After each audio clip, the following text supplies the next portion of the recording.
Hi friends, உங்களுக்காக குட்டி story சொல்ல போகிறேன். 2 நண்பர்கள். வாங்க கதைக்குள்ளே போகலாம். ராமுவும் சோமுவும் நெருங்கிய நண்பர்கள்.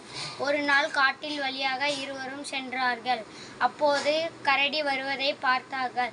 சோமுவிற்கு மரம் ஏற தெரியும். எனவே அவரோட பாதுகாப்பு மட்டும் கருதி மரத்தில் விரைவாக ஏறினான். ராமுவிற்கு மரம் ஏற தெரியாது. சிறிது நேரம் யோசித்து பிறகு ஒரு எண்ணம் தோன்றியது. காட்டு விலங்குகள் பிணத்தை சாப்பிடாது என்று கேள்விப்பட்டுள்ளார்.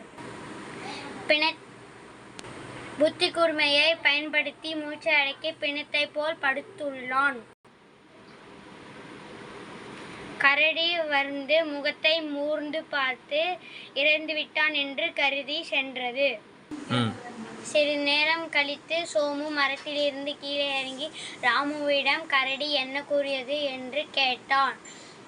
ஆபத்தில் உதவாத தோழனை நம்பாதே. நீதி, சந்தர்ப்பவாதியை நம்பாதே. இந்த வீடியோ பிடிச்சிருச்சுன்னா லைக் பண்ணுங்கள், ஷேர் பண்ணுங்கள், சப்ஸ்கிரைப் பண்ணுங்கள், மறக்காமல் பெல் பட்டனை அழுத்திவிடுங்க. Bye friends.